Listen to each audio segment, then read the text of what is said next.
CIA to make reading Wikileaks a felony. A declassified CIA report reveals plans by the U.S. government to make reading the Wikileaks website a felony punishable by prison time.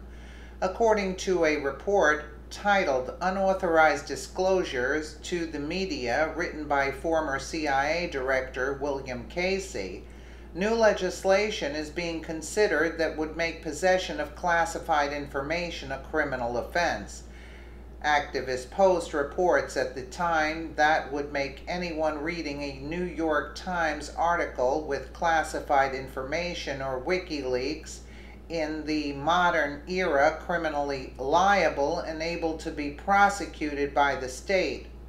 Secret Unauthorized Disclosure to the Media by William J. Casey. Additional legislation might also be sought to criminalize the unauthorized possession of classified material. This would be harder to legislate, but would be useful in making the acceptance of classified documents a riskier proposition. Although Casey was in favor of creating new legislation to specifically target media leaks, as well as those who come to possess those leaks, journalists or readers, he argued against utilization of the Espionage Act to prosecute leakers. The law must also be tightened up. In recent years, legislation has been proposed by CIA to make crime of the simple act of disclosing classified information to an unauthorized person. This seems eminently reasonable and avoids the driving tax with a sledgehammer aspect of using the Espionage Act to prosecute leakers. Since ex post facto laws are unconstitutional, we need this legal remedy as soon as possible. The CIA proposed version of such a law has never made it to the floor of Congress. The former CIA director reasoned that using the Espionage Act to target leakers was extreme, excessive, and was akin to driving tax with a sledgehammer. While Casey acknowledged that the media was conflicted in their obligations, he conceded that it's the job of the media to inform the public. The motives of the people in the media who receive and use classified information are perhaps more difficult to analyze and characterize. Many people in the media have a real conflict in this area. On one hand, they do not want to damage the national security or intelligence capabilities. On the other hand, they see as their job to inform the public. Therefore, when they come into possession of classified information, they face a dilemma. In some instances, it is possible with sufficient lead time to work with a columnist reporter or quickly if, or I guess not. Ironically, despite his admission that the job of a journalist is to inform the public, he goes on to espouse a desire to see the media prosecuted for their role in publishing leaks and held in contempt if they failed to name their sources. The advantage that reporters enjoy could be neutralized quickly if leaking became dangerous and unprofitable for both parties in the transaction. There is no legal basis for accepting a reporter who has participated in an illegal act from the investigative process to which all citizens are subject. Passing classified information to an unauthorized person is illegal, and in some instances it is criminal. Reporters involved in taking and disseminating classified information must be subject to the same investigative processes and penalties as other citizens. The Justice Department should be able to bring such a person before a grand jury and offer him immunity if he takes the Fifth Amendment, and have him held in contempt if he still refuses to respond to questions about the source of the classified information which he received and had published.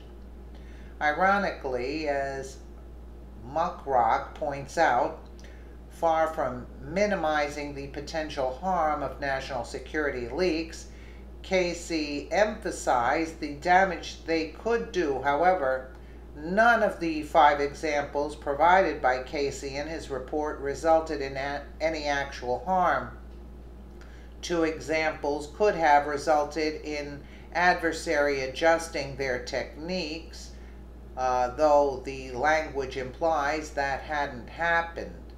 A 3rd and 4th example resulted in potential damage, which forced the agency to cut off contact with a human source, lest that danger be amplified. While endangering human sources is never a good thing, and disrupting human operations was unlikely to have been the intention, the report again indicates that no actual harm came to anyone.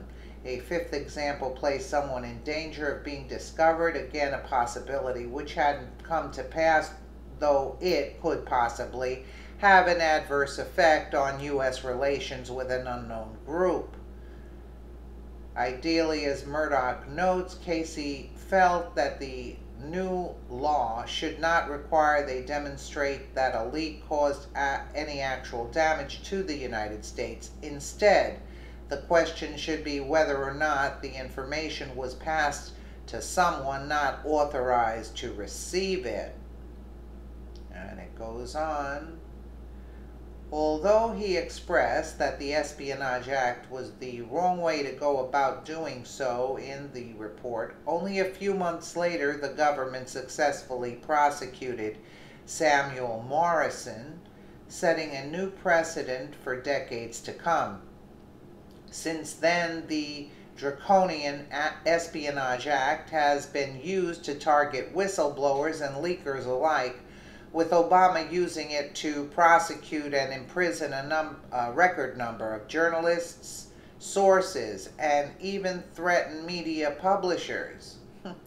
The declassified report gives a clear insight into the mind of a high-level government official in terms of how free of a press they would like to see in the United States. While it was admirable that then CIA Director Casey made clear that the Espionage Act was overkill for leakers, the idea that he wanted to create legislation for the government to have the ability to prosecute journalists for informing the American public about the extrajudicial actions of their own government, and which would likely also be used to criminalize the public, seems extremely anti-ethical to the First Amendment and the entire notion of a free press. For those who don't remember, CNN also said the same thing, that reading Wikileaks is illegal, and this was just last year. Also interesting is, remember, it's illegal to possess these stolen documents. It's different for the media. So everything you learn about this, you're learning from us. And in full disclosure, let's take a look at what is in there and what it means. Joining us now, CNN's... Oh, you can learn anything from us. Do you see what I'm saying? Unbelievable. Unbelievable. Let me know what you guys think in the comments below. And again, thank you so much for watching.